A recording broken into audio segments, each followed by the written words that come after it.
Do you want to know what the fallen are, little one? In a sense, they are angels, but not the angels your mom imagines she prays to. Brass trumpets picnicking in the clouds. In their true essence, they are great swirling engines of wing and blood, fiery eyes that peer around the corners between worlds. Dark, radiant things conjured from fresh battlefields. A Frankenstein's Valkyrie, forever crashing to Midgard. What grief demands their hate? What vast cannibal hunger? Welcome to the Fallen Cycle Mythos Fiction Podcast. This universe is full of secrets, waiting for those brave or foolhardy enough to seek them out. Cycle 2, Party at the World's End. Take a mad ride past the event horizon of sanity, as Lilith and her band of miscreants transcend from escaped convicts to superstars of a different kind. They grapple with the intoxication of growing influence. This is the story of those fallen who walk amongst us in a universe where 2012 went a bit differently, and hints of the world that is to come. Discover more about the Fallen Cycle mythos, including comics, novels, setting lore, and an RPG currently in development at fallencycle.com. And for our discussion and actual play exploration of RPG system and setting, visit modernmythology.net. This podcast contains adult themes and may induce psychosis. And now on with the show. Season 5, Chapter 6. We're getting the band back together. 2012. The mask you happen to wear is just a role, but the name whispered to you in dreams, that's another story. Every action from the smallest to the largest is directed at advancing the evolution of the species, taking whatever risks are necessary to attain that peak of pressure that results in genius or insanity. I am not speaking strictly scientifically. I mean the unfolding of the potentials contained within each of us, like a rosebud gradually opening into a flower, the secrets encoded in our DNA spirals, which only the right sequence of events can unlock. Like us, each of these locks is unique, and so we must find equally unique keys. Gabriel de Leon. Jesus rubbed her eyes. The lights of passing cars streaked by like trails during an acid trip. It was raining, soothing patter of droplets on the glass. A slate blue, gloomy evening. She blinked, tried to sit up, but something was holding her in place. Seatbelt. She heard voices in the front seat, chattering like two squirrels. Though she could only make out part of the conversation, she knew the speakers well. Dionysus and Loki. Her eyes closed again. She took another drag off a cigarette, only then realizing she had lit one. Being comatose was so much more pleasant. That was brilliant. I prefer a plan with more mescaline, but that would be Dionysus. All your plans start with getting high. You ever notice that? Loki asked. Ah, but there wouldn't be a ward to escape from. We'd just slip between the dancing molecules, Dionysus said. It really amazes me that you can tie your own shoes. Jesus cracked open her eye. She was still dressed in inmate chic. A cigarette dangled from her lips, half ash. The ash finally fell all over her chest. What? The fuck? She said, brushing the ashes away with 3 curt motions. Loki looked back at her, driving casually with one hand. She speaks. Have a nice nap, did we? Jesus groaned. Ugh. Had to wait almost a year to break us out of that hellhole, did we? Snorting, Loki said, I can turn around. Come back for your anniversary. Cody shook his head. No way, man. No fucking way. I'll get out and walk. He craned his head, looking out the window. Really, the corner up ahead looks just fine. How do you spend 10 months locked up with this guy? If he can't take a joke, Loki asked Dionysus. Dionysus laughed. He's from SoCal. They don't have sarcasm out there. Maybe we can import it for them, along with irony and a healthy dose of Eastern indifference. What's the conversion rate on that? Cody crossed his arms. We do indifference just fine. Terrific. Now that we have that sorted, where exactly are we going? Jesus asked. Loki shrugged. Well, I broke you guys out. I thought maybe you could come up with step 2 of this plan. Silence fell in the van for several moments. All right, so I bunked with Dionysus here, and I recognized Jesus from the halls of the asylum. But who are you? Cody asked. Loki. Cody pondered that for a moment. Huh. You guys a cult or something? Well, since you put it that way, I suppose we are, Dionysus said. Or were, Jesus said. They kind of got themselves mistaken for terrorists. It put a little crimp in the Wednesday potluck, Loki said. Since I put it what way? Cody asked. Dionysus shrugged. Well, you could put it a lot of other ways, like, we are a disorganization, a chaote order of the highest disorder, a mythological manifestation of... Cody put up his hands. Now you're just freaking me out. I think you would be used to that by now too, Jesus said. You'd think that, but no. For my part, there's not much to say. I'm Cody. I play guitar. They put you in Penhurst for playing guitar? Jesus asked. Music wasn't how I lost my mind. It's how I got it back, Cody said, a haunted look coming to his eyes, seemingly from nowhere. Right, Jesus said. Cody sighed. It all started with my wife, Marguerite. We met at a small coffee house in Santa Cruz. I remember the place was heavy with the tangy smell of lemon, dill, and shrimp that night. I'll never forget the smell. I matched gazes with Margaret's chocolate brown eyes after I started the second set. My hands fumbled. The notes came out all wrong. Then I ripped loose. It was a message for only one set of ears. I was asking, "Are you her?"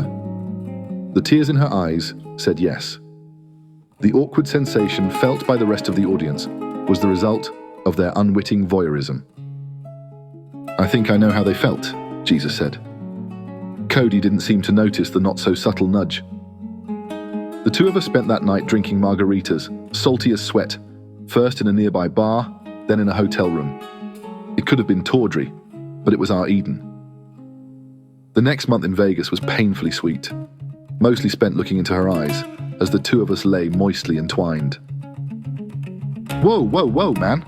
I was trying to be polite, but stop. Jesus broke into laughter. She let out a faint gasp, and then suddenly, she wasn't there at all.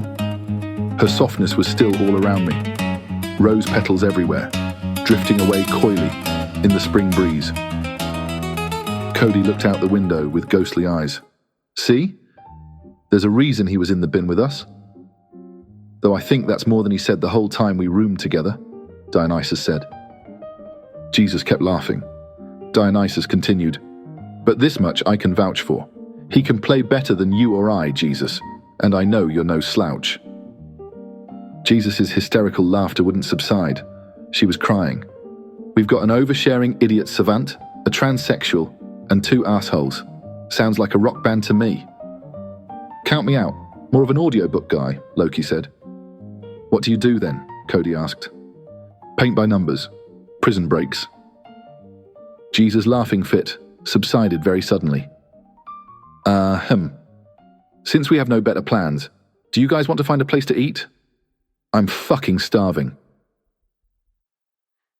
They pulled up in front of a pub in the outskirts of the Philadelphia suburbs, right in the spot where the Venn diagram of WASP, redneck, and Amish country overlapped. The sky looked like cracked charcoal. "This place work?" Loki asked. Jesus noticed there was a tractor in the parking lot. That wasn't a good sign.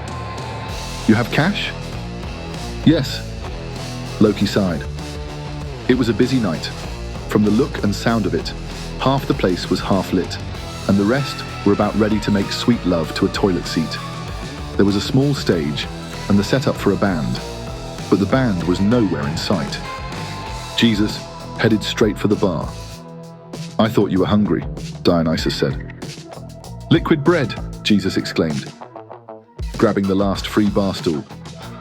The rest of them clustered uncomfortably behind. "When we go on, man?" someone to their left asked. Jesus turned towards the voice. It was a group of 3 would-be cockrockers, 2 decades past their prime. Her favorite sort of assholes. "I don't know. Where's Rich?" another asked. "Rich?" Jesus asked. "Rich? You know, the guy that runs the place. He disappeared with that girl with the..." He made the universal, large breasts hand gesture. Fuck if I know. Jesus turned to the bartender, a sadly energetic woman who looked like she had taken one too many falls down the stairs. Drinks all around, Jesus exclaimed. Loki rolled his eyes sarcastically. Sure, why not? What'll you have? The bartender asked. Stouts and whiskey, Jesus said. A redhead leaned towards Jesus. Can you count me in on that, babe? Dionysus stared at her, slack-jawed. She had been listening in since they entered the bar, but that isn't what caught his attention. Nor was it those eyes and teeth, glistening like beetles. Loki elbowed him. But she either didn't seem to notice or didn't care, and he remained lost in thought. Drinks for the musicians, too. You're the entertainment, right? Jesus asked. With a grin, one of them nodded. Yeah, thanks. The three of them carried their drinks to a nearby table, leaving Jesus to her peculiar carousing. I swear I've seen that woman before, Dionysus said. Who? Loki asked. The smoking redhead at the bar, I'm guessing, Cody said. Eh? Loki said, shrugging. I'm not kidding. It's on the tip of my tongue, Dionysus said. I'll bet it is, Cody said. He lit a smoke. Nice to be somewhere civilized, where you can still kick back, light up a smoke. You're not listening to me, Dionysus said, refusing to let it drop. I'm just saying, you've been locked up for a year. No conjugal visits. Right, which makes this all the stranger. I'm sure I've seen her. Recently, Dionysus said. She radiated a hungry confidence that seemed to coil around his chest like a python. This presence rubbed against buried memories more than any detail of appearance. But the headstone was worn blank. A waitress approached them. What'll it be?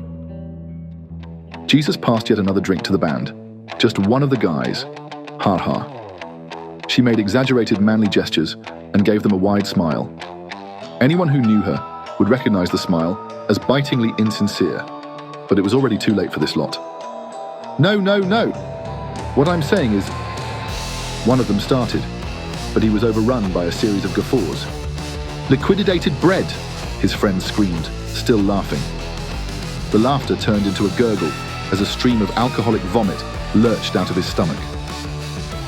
Waitresses scrambled to the site of the incident as the band rolled and slipped on their regurgitated fluids. The ensuing series of events would surely haunt their dreams for the rest of their lives. Why are you... Wait, we're the band. Where's Rich? One of them yelled. His friend mewled and wheezed like a newborn, muttering, Ma! Ma! Ma! with each desperate breath.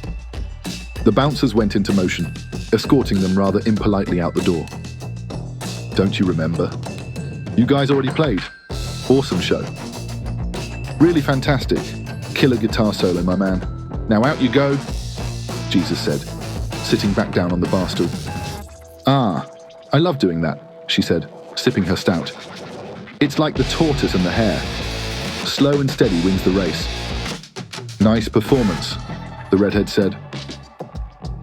We haven't gotten started yet, Jesus said. She gave a crooked grin. Is that right? Jesus, pleased to meet you. She bowed and did a sarcastic, Ren-fair hand gesture. Lilith? Likewise. Lilith. Really? Jesus asked. You go by Jesus and you want to give me a hard time? Jesus laughed. Touché. It's Lola Rose Parsons, but that's a fucking mouthful. Who are your friends? Jesus led her over to the table. This is Loki, Dionysus, and Cody. They looked at one another, awkwardly. Dionysus scrutinized her and made a decision. So, yeah, this is going to sound like the oldest line in the book. And it's not a good line, or book, but do I know you from somewhere? Lilith smiled. Sure, we fucked like crazed alley cats. We did? Maybe in a past incarnation, she said. They stared at one another until Lilith smiled. Can I have a seat, or... Dionysus moved over in the booth to make room. You're a Buddhist? The idea of karma as ethical imperative seems really childish to me. No offense. Under whose authority am I forced to be reincarnated as a shrew, based on my actions in this life? And how can a particular ant be such a good ant that one day it gets to be, joy of joys, a human? Lilith watched him talk, amused. Is this how you hit on all the women? Loki snorted. And it works. Go figure. Listen, Jesus said. I just sent the band out the door, full of enough alcohol to kill Leonard Cohen 3 times over. You want to steal the stage or argue about reincarnation? Finally, one of you says something I can understand, Cody exclaimed, leaping out of his seat. They approached the stage. No one seemed to notice or care. Cody, Dionysus, and Jesus began tinkering with the gear. Loki went off to find the mythical rich character. Lilith sat on the side of the stage, kicking her legs back and forth. She quickly sketched out a series of chord progressions with her lipstick on a notepad. They nodded at each other. She took a deep breath, then stood up and grabbed the mic, a bottle of tequila in her other hand. You ready? She asked. Jesus and Cody nodded. Dionysus just looked stunned. He tapped out the time in her cadence and started building a rhythm atop it. Cody followed right along, like a Moravian village musician had been handed a Telecaster and distortion pedal. Jesus joined with a steady, loping bass line. And here, leading the service, was a sleazy Joan of Arc, telegraphing the virgin whore affectation like the costume it is, wanting to show everyone God so they could piss in his eye. There was a carnivalesque vibe to the proceedings, in that mythic sense where values are inverted or put on hold. Her mere presence seemed to work some kind of magic. Admittedly, it took the audience several minutes to realize that music was playing, but by the time they figured it out, an unusual thing happened. Casual nodding became whiplash-inducing headbanging. Dancers started peeling off their clothes. A kissing couple fell on a table, rolled off, and went right on to fucking on the barroom floor. Drunks circle danced around the pair, scream singing along with the chorus to some song, a song that had nothing to do with the music which was playing. The bartender poured liquor from bottles straight into open mouths, and that was when things got really crazy.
Eventually, the white trash hurricane ran out of fuel and dispersed to the four corners of the earth. Bouncers carried those who couldn't carry themselves, leaving bodies strewn across the field behind the parking lot, all bloated and moaning like Civil War ghosts who refused to leave York. The bar was a disaster. Several tables were splintered, bottles and glasses smashed. Quite a few laws broken, but surprisingly, no one was seriously injured, and most of the damage was superficial. During the show, Loki had found Rich.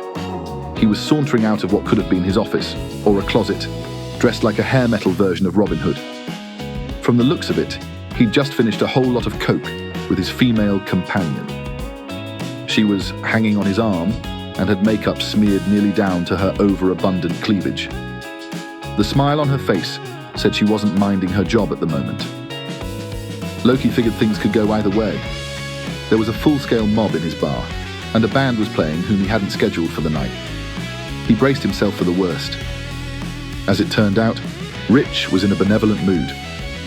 So, rather than working on an escape plan, Loki casually introduced them all after the show.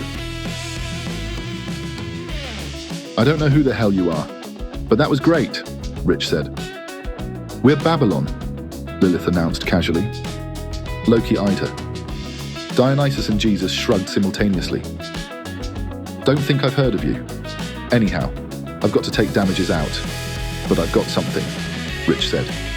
He held out a wad of bills that insisted on re-rolling themselves into little cylinders when left alone. "Sorry about the mess," Loki reiterated. "Are you kidding?" Rich laughed.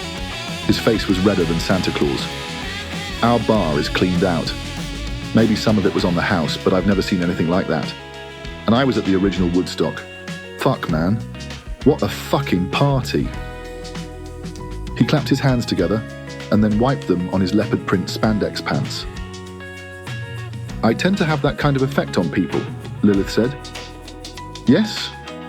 Well, yes." He fumbled for something witty to say, but found nothing, so he just moved on. "We'll be closing soon, though. I'd offer you drinks, but..." "No worries," Lilith said. "But I was wondering, you want to do this every week?" Rich asked unexpectedly. They eyed one another. Lilith shrugged. "You guys want to go pro?" "Guys?" Jesus asked sharply. "Feathered bipeds," Lilith said. "Sorry. What do you mean, go pro?" Loki asked. "I mean cracking open life's ribcage and crawling out like the tendrils of a sprout. I mean eating goat cheese in the sun and fucking her any which way possible. Obviously," she said. "Hey now," Cody said. Loki merely sighed. "Sure." Jesus looked around the room, frowning. "I'm still hungry." Loki sighed again and handed over some of the cash. If anyone asked later, Lilith would say they'd gotten their start in some shithole bar before they went on a national rampage. It was always easiest, she'd say, making myth out of the truth, though a lie will do in a pinch.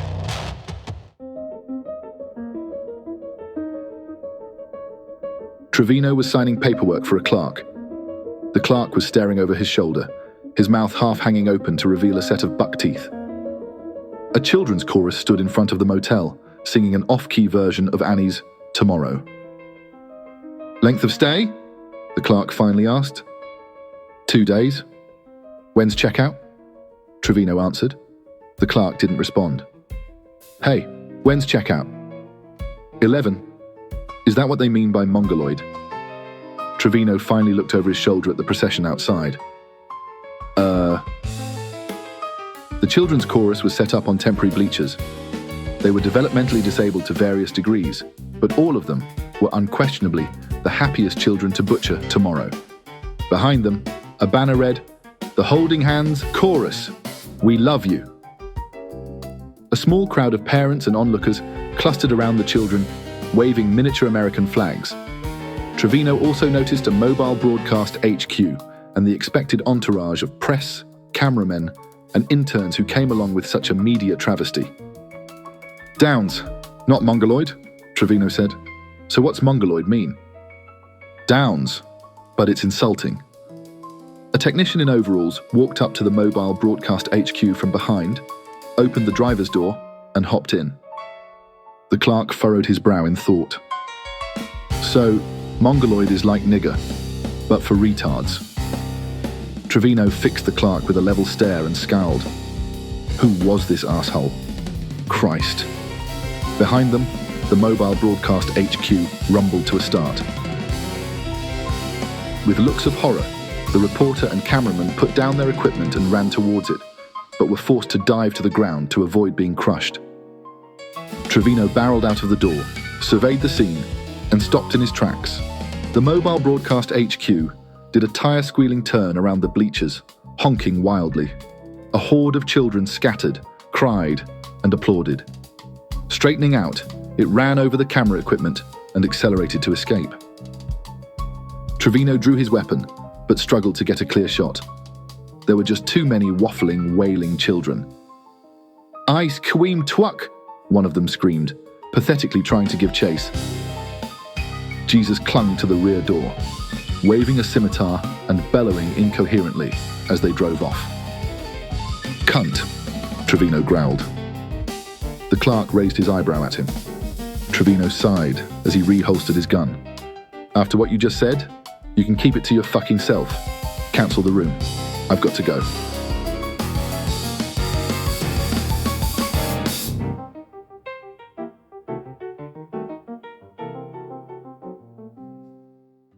Stonesleeper Autobody was located in an old shipping warehouse just outside of Grand Junction, Colorado, amidst a thick tangle of trees, brambles, and the rusted hulls of cars and vans, strewn about like boats after a tsunami. From the outside, the structure looked abandoned. Indeed, it was a rare night when the thin tendrils of headlights would slither down the nearby street. However, walk up through the brush and put your ear to the sliding doors on the backside of the building, and you might hear the whirring sound of pneumatic winches or the huffing of hydraulics. Inside was a sprawling complex of automotive gear, bunks built out of wood from flats, and rusted barrels full of everything from gasoline to ether. Beside this garage was a small office done up like any other red-blooded American mechanic's reception area. Potted plastic plants, various muscle car and pin-up magazines, a coffee pot which gurgled sludge, and a fake, conspicuously stained leather sofa. "My Way or the Highway" was written on a giant placard, lashed, for no apparent reason, to a bunch of steer horns and some empty bottles of Southern Comfort. The owner and sole proprietor was surrounded by an array of electrical equipment and half-read science fiction novels. The phone rang. His secretary didn't seem to know what the noise was. It had obviously been a while since their last paying gig. "It's the phone, Courtney," Gregor said, chuckling to himself as his lazy eye drifted in her direction and caressed her frame. He whipped out a Camel Wide and lit it with his Zippo in the same practiced motion. "Answer it, hun." "Stonesleeper Autobody, My Way or the Highway. How can I help you?" Yes. "Okay, one moment. Phone call for you, sir," Courtney said, resting the receiver on her shoulder as she pressed on the hold button with an artificial pink fingernail. "Sounds like he might be drunk," she whispered. Gregor took the phone. "Yo," he said gruffly. She pursed her lips at him, winked, and walked away. Nodding his head, he pulled off his baseball cap and ran the back of his hand over his forehead, leaving a sweaty smear in its wake. "Fuck," he said. Then, "What?" "Oh no, not you. Go on, I just soiled my purdy self." Yep. All right, well, let me know the budget and when you'll need a buy and I'll fix it up real special. Someplace to lie low while I'm working on it? Fine. Fuck." He pulled out a notepad and frantically took notes. When the list was complete, he said, "Don't dare tell me how a bunch of good-for-nothings like yourselves got out of the loony bin. And in return, I won't tell you what I'd done with my secretary last night." He grinned and hung up. He wiped his hands with the oil-spattered rag meditatively, as if the action helped him think. It certainly didn't make his hands any cleaner. The smear on his forehead remained, forgotten. After a couple of minutes of contemplation, he looked up and started rummaging around piles of equipment in the garage. The call came at 4 o'clock in the morning. Gregor flipped open his phone, still singing in a falsetto, along with his journey ringtone. Then his voice dropped back to its normal range. "Look, it's 4 in the morning and this is my personal line. I'll sing whatever the fuck I want to sing. You almost here with your legally acquired mobile broadcast. You want to call it the Behemoth? And paint it like a bumblebee? You're high, aren't you?" "Yeah, I can do that." He closed the phone. "Put on the coffee, Courtney," he yelled and reopened the Coke drawer. "It's going to be a long night."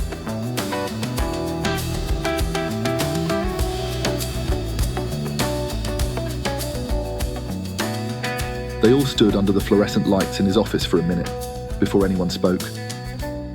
Dionysus broke into a grin and hugged Gregor, clapping him on the back.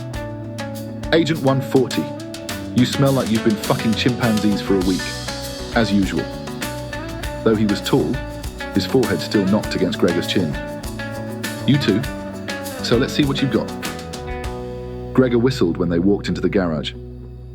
"This is like one of those C40 X2s, though I guess it's a newer model. My thing is muscle cars, you know." He walked around it.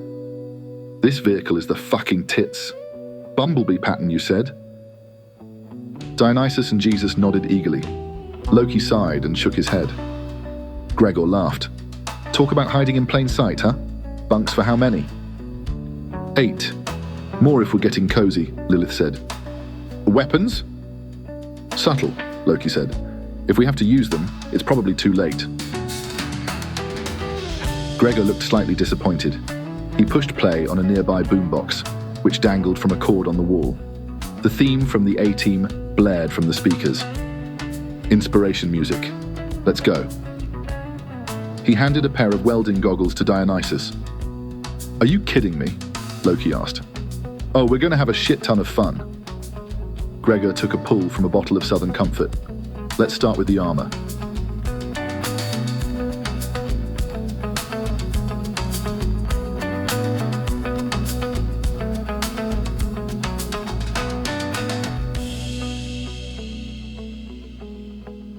Almost a week to the day, they stood in the room, marveling at what they'd done. "We turned an instrument of the devil into a bohemian's paradise," Dionysus said. "Let's hope it doesn't end like Bohemian Rhapsody," Loki said. "You've been a grump this whole damn time," Lilith said. I have a deep phobia of imprisonment." Loki scowled. "I dub thee Behemoth." Lilith cracked a tequila bottle on the armored side of the vehicle. Dionysus sadly watched its contents drip to the floor. They were out of Colorado in a matter of hours, brazenly taking Route 70 straight out of Grand Junction, into the red bluffs and dusty plains of Utah. After several hours of stifling humidity, the water broke and unleashed a torrential downpour. Loki grumbled something about Noah's Ark as he cut speed. Uncommon weather was now common. He frowned. Did that make it common or uncommon? Either way, he was sure that if he turned on the radio, there would be flash flood warnings on every AM station which wasn't presently preaching fire and brimstone damnation and salvation for a low, low price of $19.95. Dionysus gazed through one of the windows by his bunk as he spoke into his handheld recorder.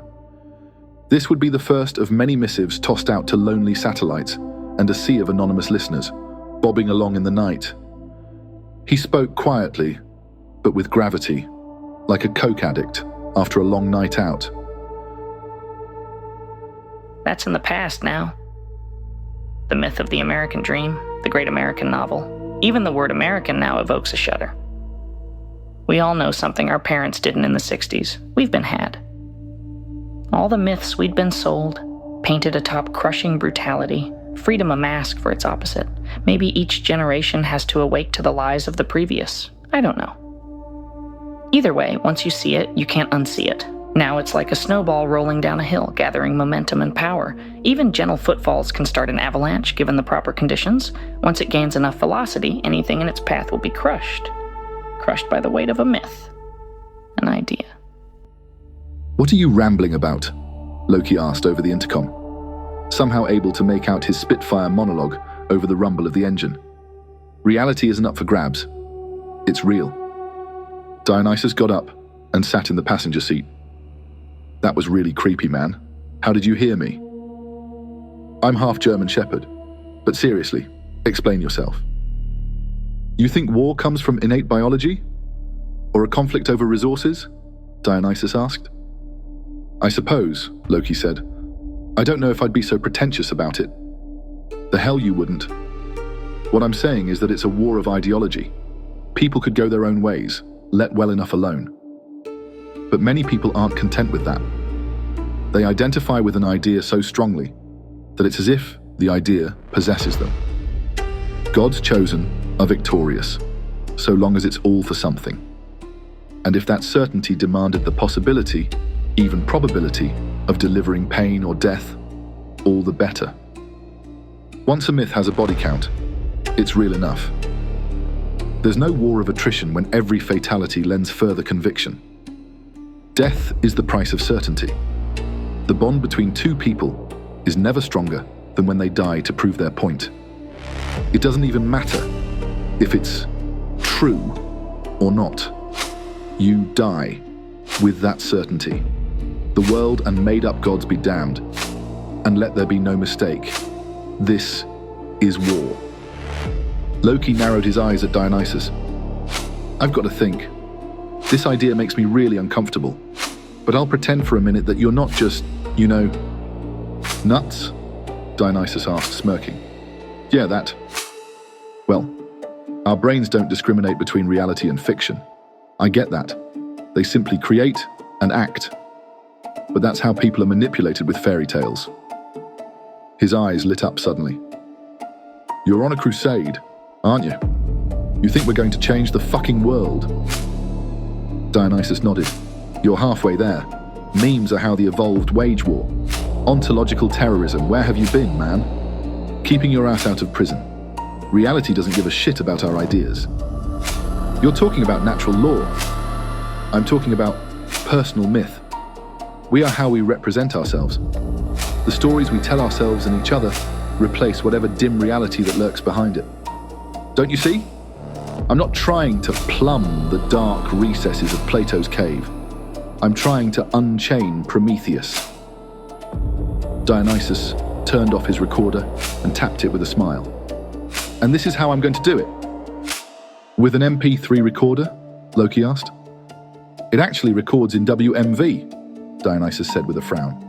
"Ugh," Loki said, lighting a smoke and waving him away. "Stop talking to me."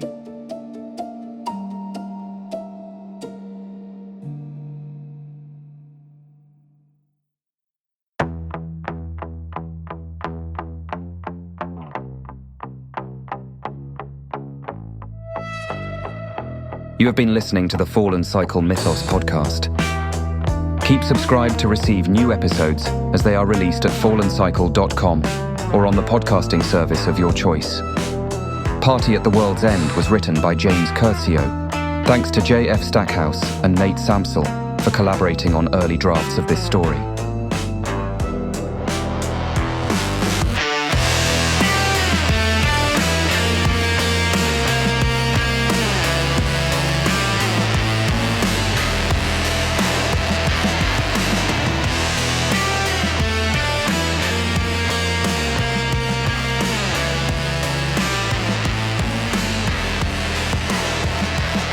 The soundtrack was produced by James Curcio, with special thanks to various creative collaborators for inspiration and soundtrack source from old sessions, including, in no particular order, Scott Landis, Sean Marsden, Jen E., Gaetan, Sarah and Rahul Iyer, Martine Della Ruffa, David Bessel, Ari, and Nate Samsel. Cut the Sky's Throat, An album selected from this feature's soundtrack is free to stream and will be available on Bandcamp. Music by Lilith, Dionysus, Cody, Jesus, and Ariadne.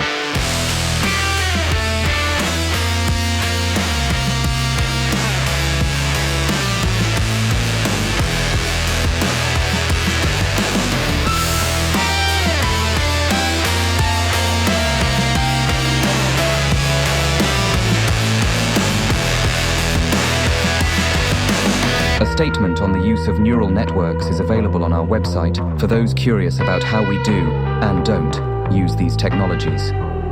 This podcast is Creative Commons 3.0, Attribution, Share and Share alike, non-commercial use.